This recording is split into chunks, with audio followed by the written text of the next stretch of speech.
Alright y'all, we're going to go ahead and hop into it so we can talk about this first unit because I am giving you guys the two new Nisha units by Outre, 204 and 205, and I'm giving it to you in multiple colors.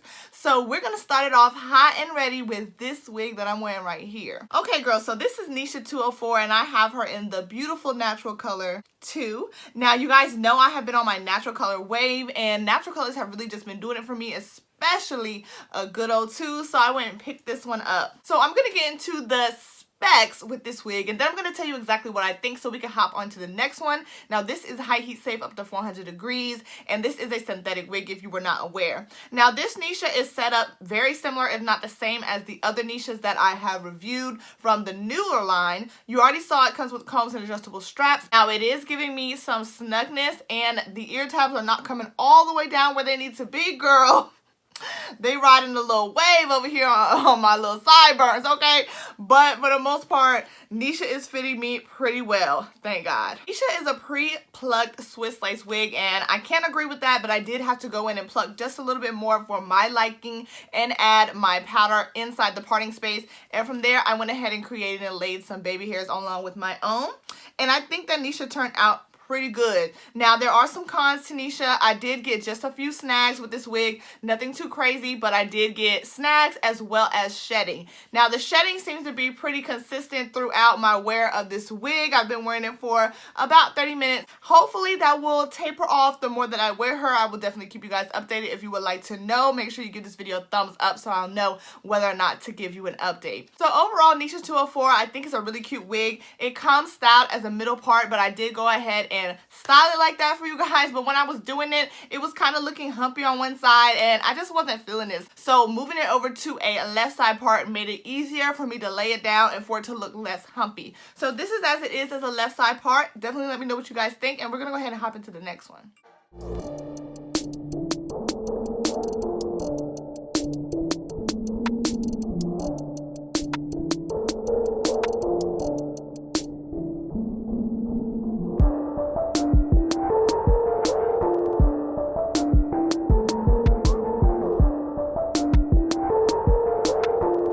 Alright y'all, come on back in so we can talk about this unit. So you guys, this is Nisha 205 and I have her in a different color than the first unit, as you could probably already tell. So I have it in the color DR2/.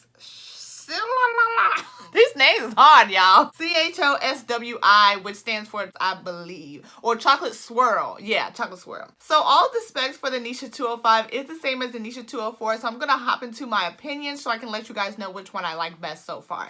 Now, 205 comes a lot less of a density than 204 did. It's a lot less thick, and I had to use less heat on 205. So if you want something that's going to give you a yucky texture, but it's not going to be too overwhelming, I definitely suggest you get 205 over 204. Now 205 is a little bit longer as well, as you can see, and it also has more curl to it in my opinion. The cap size actually does feel just a little bit less tension, but that may just be because this wig is made as a side part as opposed to 204, which was made as the middle part, and I ended up just swinging that thing on over to the left. I really don't have any complaints about 205, but there are a few cons that you do need to know about. So Nisha 205 does have some of the same shedding issues as 204. 205 did shed less for me than 204 did, and overall I had to do less maintenance on this wig than I did on the Nisha 204. As well as the slight, very seldom tangling that this unit gives you, it is still less than Nisha 204. So after hearing all that, y'all probably can hint that I do like 205 better than 204. Now this color, the chocolate swirl, I think looks really great. It's a rich milk chocolatey color, and I think that color looks really great on my skin tone, and I just think it looks great in general. And you guys, like I said, I have been on this natural color kick. I'm loving my natural colors, especially number 2, but I definitely do like this brown. I think it's a good alternative if you want just a hint of color, and you don't have to, you know, really go out the box with this color. So yes, girl, I definitely like this one a lot better than 204, but they're both really nice wigs, like, don't get me wrong, but this one is doing something for me. Okay, it is doing something for me. Well, I think Dominique's coming. Let's see what he thinks. Dominique. Hey, what you think of this wig? It's cool. Cool. What? That's nice. Cool. Hey, it's nice. Cool.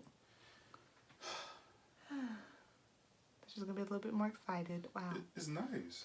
It's nice. It's cool.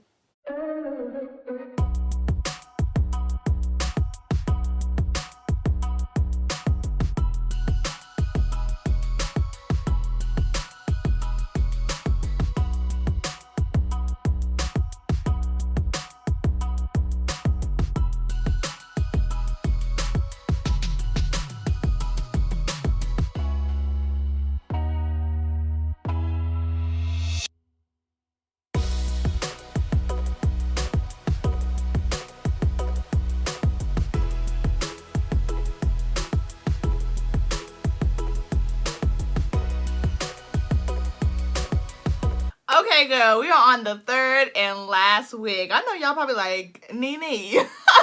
3 wigs in a row, girl, but you guys know I'm all about giving you diversity, giving you options on this channel. Like, who just wants to see one wig color? Not me, because I be wanting to get all the tea, okay? Okay, you guys, so yes, this is Nisha 205 again. This is in the color 1B, and I have to say that this color is probably my favorite out of the 3, and I'm going to tell you why. So the 2 actually kind of looked a little bit darker than the 1B now that I'm thinking about it. I don't know, something about it was just a little bit too harsh on me. The chocolate was beautiful, I love it, but in terms of looking like it's coming out my scalp, this 1B color is actually really like doing it for me. It's really doing it for me. So this unit is another case of different colors giving you different textures and variations in the wig. So I reviewed Nisha 205 in 2 colors, the chocolate swirl and the 1B, and the chocolate swirl seemed to be longer to me. It also seemed to be a little bit more bouncy and curly. The 1B seems to be just a tad bit shorter, and it's a little bit more of a yaki texture, more towards the side of the 204 than the 205 in that chocolate swirl. So the colors may have something to do with the texture. I do like this texture of this 205 and 1B. It's not really a big, deal that it's a different texture, but just wanted to let you guys know if you're looking for a one that is a little bit more on the yaki side but gives you the 205 style, then go for more of a 1B. But if you want something to be a little bit more silkier and less density, get 205 in that chocolate swirl color. I really don't know why those variations are like that, but those are little details that I noticed, so I definitely just want to make you guys aware. So if you're a stickler, you know what you're getting yourself into. Now, as far as the cap size and the construction, all of that is consistent throughout all 3 of these Nisha units. The cap size seems to be the most comfortable in this unit. I really don't know why, you guys. Those are just things that I noticed, but it was pretty consistent with the cap size, and the structure on the inside, of course, is the same for all 3 units. Now, for this unit, I had way less shedding and tangling than I did with the chocolate swirl, and then also with the 204.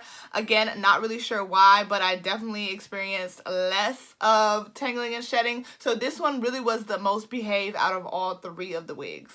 Now, for each of the wigs, I did the same process. I plucked apart just a little bit, added some heat with my hot comb. And if you don't have a consistent hot comb and you're a wig wearer, I definitely suggest that you pick one up. I have one linked in the description for you that you can try from Amazon. It is an affiliate link, but this is not a sponsored video by that company. When I use the hot comb, I apply my mousse first. And you guys know the mousse that I use is linked in the description below. I love using that mousse because it works well in combating with the hot comb, and it doesn't burn the fibers either. So it kind of helps. It's kind of like a heat protector in a way, and it makes it really, really smooth in the top after you finish with the hot comb. So plucking, mousse, hot comb, and then I did add pressed powder to my parting space. Now, I used more of a foundation for the first wig, and that actually made the parting space look kind of wide and weird. And then for the other 2 wigs, 205, I ended up using my original pressed powder, which is my setting powder, which is a lighter color. It's more airy, and the parting looks so much better. So I highly suggest you use something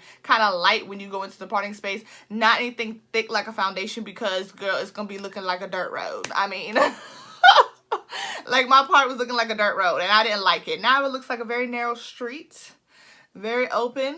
It looks good. looks great. I hope you guys really enjoyed this video, and if you did, make sure that you share it and give it a thumbs up, and make sure you guys hop in the comments because I love hearing from you and getting you guys' feedback. This is how I structure my channel and understand what you guys like, what you don't like, so definitely get down there and talk to me. I definitely need to know which Nisha unit you guys are feeling the best, 204 or 205. My answer is definitely 205, only because I love a little, you know, va-va-voom, and the fact that 205 is structured as a side part already just makes it so much better for me. Now 204 I think will be a good work unit because it's shorter than 205, and shorter usually means more manageable for the type of work that I do, but that is not really what's important. I want to know which one you guys like the best, so definitely hop in the comments and cast your vote. Alright girl, it's time for me to get up out of here, honey. I hope y'all have a great day. I hope you guys are doing good. Make sure you check in with me below, and I'll see you later. Bye!